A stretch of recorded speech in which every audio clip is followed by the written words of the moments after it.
Hello students, today let us learn the poem Dust of Snow by Robert Frost from a textbook First Flight. Robert Frost was an American poet and he was born on 25th March 1874 in San Francisco, California and died on 29th January 1963 in Boston. His work was initially published in England before it was published in America.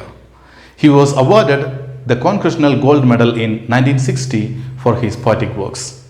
The Congressional Gold Medal is an award given by the United States Congress. It is Congress' highest expression of national appreciation for distinguished achievements and contributions by individuals or institutions. And Robert Frost was given this award for his poetic verse. He was much appreciated for his depictions of the rural life of New England, his command of American colloquial speech, and his realistic verse portraying ordinary people in everyday situations. The poem Dust of Snow by Robert Frost is a simple and short poem, yet with a deeper and larger meaning.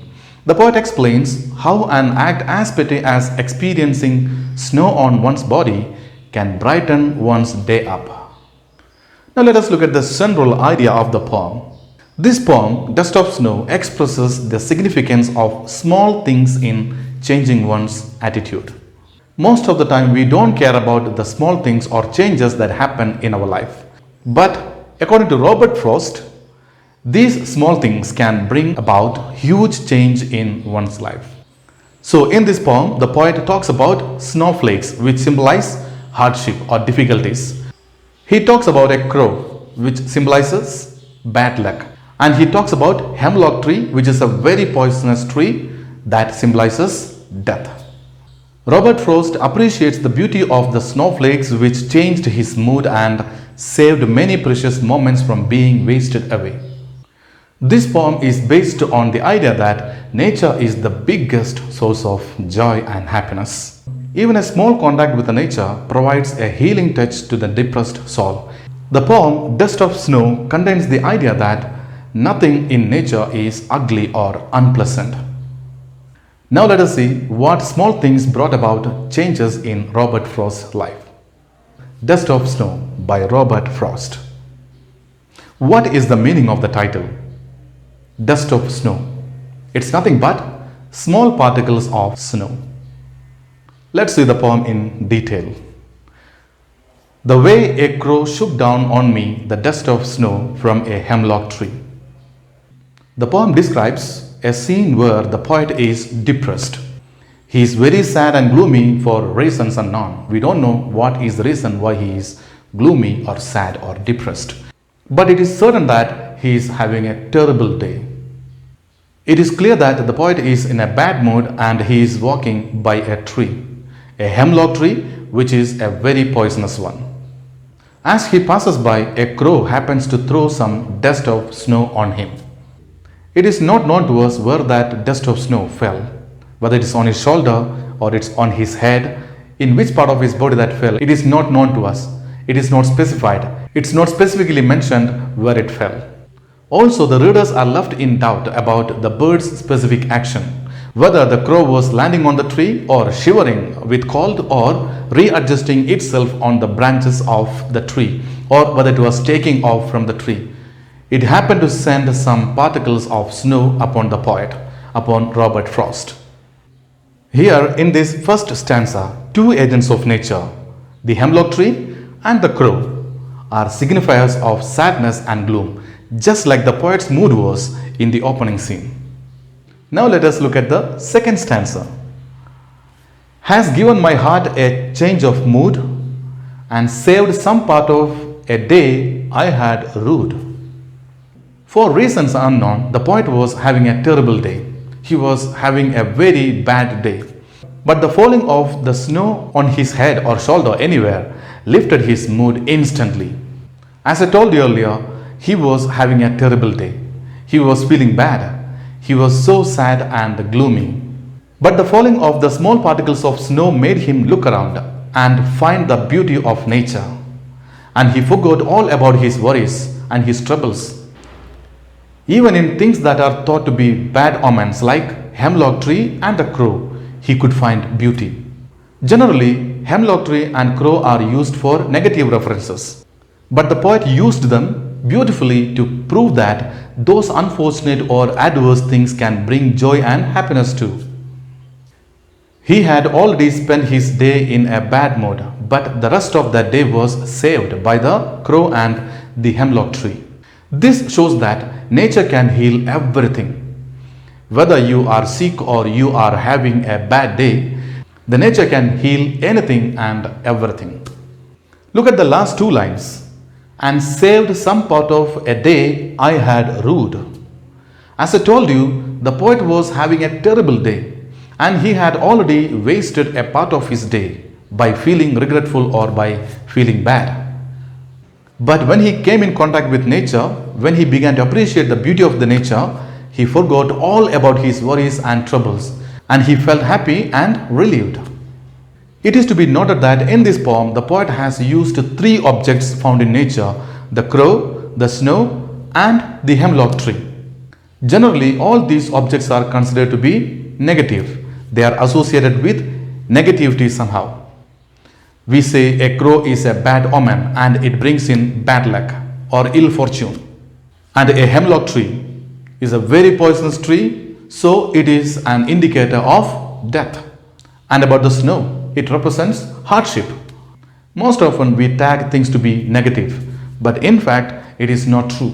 We cannot tag any particular thing to be a negative one because it's a part of the nature which one or the other way will bring in happiness to us. So we cannot tag anything specifically as negative. Here the poet Robert Frost is trying to prove that nothing in nature is ugly, bad or unpleasant. Everything is beautiful and pleasant. That's why he says a part of the day he had already lost in worrying about his sufferings and bad feelings. But these simple things in nature, which are they? The hemlock tree, snow and the crow, they saved the rest of his day from being wasted. If these three things were not there, he would have spent his day in regret. The message that the poet wants to convey through this poem is that we should not find negativity in anything. Instead, we should be able to enjoy beauty and happiness in everything that the nature presents to us. That's all the poem. Now, let us look at some of the poetic devices used in this poem. It is very important because for exam, questions used to come based on these poetic devices used in the poem. Even though it's a very small poem, many poetic devices are used in this poem. Let us find out them one by one. First is rhyme scheme. Look at this poem. The way a crow shook down on me the dust of snow from a hemlock tree has given my heart a change of mood and saved some part of a day I had rued. Look at the last word of each line. In the first line, the last word is crow, that rhymes with snow in the third line. And the second line, me, rhymes with tree in the fourth line.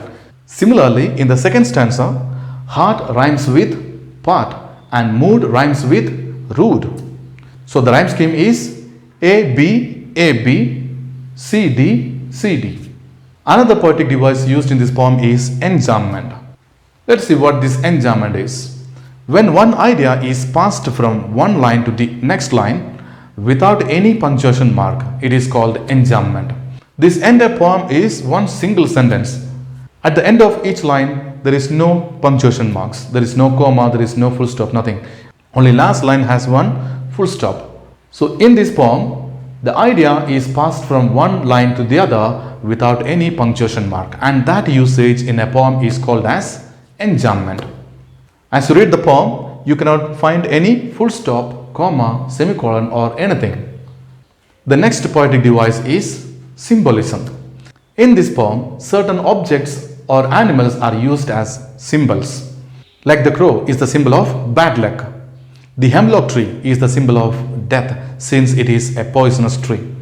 And snow, it represents hardships or difficulties. So these things or animals are used as symbols. Another poetic device is a very common one, that is alliteration. We already studied that. Still, let us see what that is. The occurrence of same letter or sound at the beginning of adjacent or closely connected words is alliteration. Look at this line. And saved some part. Saved some. The S sound is repeated. It is alliteration. The other poetic device is imagery. When we read something, a poem or a story, if it creates a picture in your mind, it is imagery. When we read this poem, the picture of the hemlock tree, the crow, and the poet passing by the tree, all these images are created in our mind, and this usage is imagery. Making an image with words. Another poetic device is assonance. What is this assonance? Assonance is the prominence of a vowel sound throughout a line. Look at stanza 1, line 2, shook down on me. The O sound is prominent in that line, and that is assonance. And that's all about the poem. Hope you understood the poem as well as the poetic devices used in this poem. Thank you for watching.